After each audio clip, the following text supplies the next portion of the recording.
بسم اللہ الرحمن الرحیم۔ حکومت کی طرف سے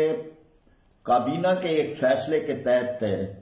جو اقلیتی کمیشن بنایا جا رہا ہے، اس اقلیتی کمیشن میں قادیانیوں کو بھی اس اقلیتی کمیشن کا ممبر بنایا جا رہا ہے۔ اب معلوم نہیں کہ حکومت کو جلدی کیا ہے کہ ایک طرف کرونا سے دنیا مر رہی ہے، آپ نے گھروں میں بند کیا ہوا ہے لوگوں کو، کاروبار آپ نے ختم کیے ہوئے ہیں، بے روزگاری بڑھ رہی ہے، غربت بڑھ رہی ہے، مہنگائی بڑھ رہی ہے، رمضان کا موقع ہے، مسجدوں کو بھی آپ بند کرنے پہ اصرار کرتے ہیں۔ ایسی حالت کے اندر آپ نے ایک ایسی چیز چھیڑ دی ہے کہ جس کی پوری امت مخالفت کرے گی، خاص طور پر اسلامیان پاکستان، اس لیے کہ قادیانی غیر مسلم ہے، اقلیت ہے۔ قادیانی جو ہے وہ انہوں نے تاج و تخت ختم نبوت پہ ڈاکہ ڈالا ہے اور توہین رسالت کی ہے۔ اب وہ قادیانیوں کو آئین پاکستان کے تحت غیر مسلم قرار دے دیا گیا، تو پہلے تو وہ اعلان کریں کہ ہم نے اپنی اس حیثیت کو تسلیم کیا ہے، آئین پاکستان کو تسلیم کیا ہے۔ آئین پاکستان کو وہ تسلیم نہیں کرتے تو وہ تو ملک کے شہری نہیں رہ سکتے، کجا کہ ان کو جو ہے کمیشنوں کے اندر ممبری دی جائے۔ جو کسی ملک کے آئین کو نہیں مانتا وہ اس ملک کا شہری نہیں رہ سکتا۔ تو ایک طرف تو یہ ہے، دوسرا یہ کہ وہ ڈکلیئر کریں کہ ان کا کون سا مذہب ہے، اس لیے کہ اسلام تو ان کا نہیں ہے اور نہ وہ اس کا کوئی معمولی سا بھی ان کے ساتھ تعلق نہیں ہے۔ وہ تو ڈاکے ڈالنے والے سپریم کورٹ پاکستان کے فل بینچ نے کہا کہ یہ دھوکے باز اقلیت ہے، اس لیے ان کے بارے میں دوسری بات یہ کہ وہ اعلان کریں کہ ان کا کون سا مذہب ہے۔ تیسری بات یہ کہ جو اسلام آباد ہائی کورٹ کا فیصلہ ہوا،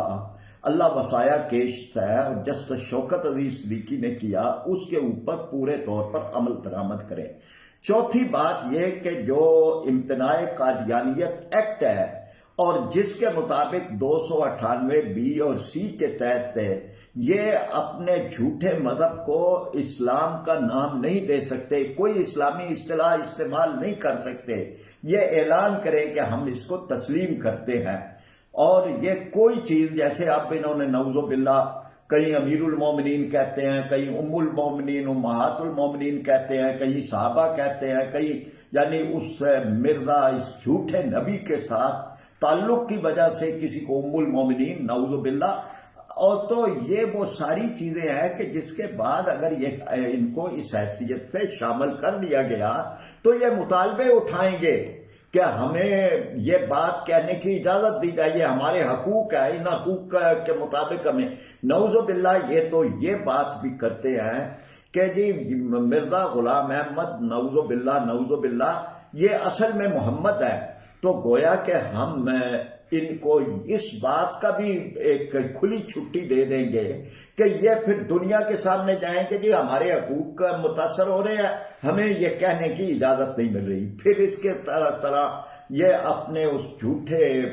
نبی کا یوم پیدائش بھی، یوم وفات بھی جس طرح کرسچین کرتے ہیں، یہ پھر اپنے جلسوں کی بھی یہ کہیں گے کہ جس طرح ہولی اور دیوالی کی اجازت ہے ہمیں بھی اپنے جو ہے، اس لیے یہ دروازے مت کھولیں۔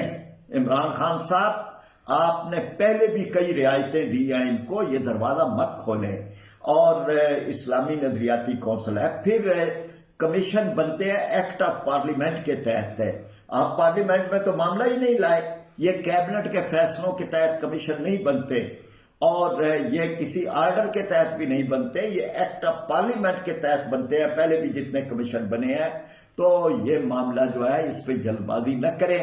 اور امت کے جو جذبات ہیں قادیانیوں کے بارے میں اس سے کھیلنے کی کوشش نہ کریں۔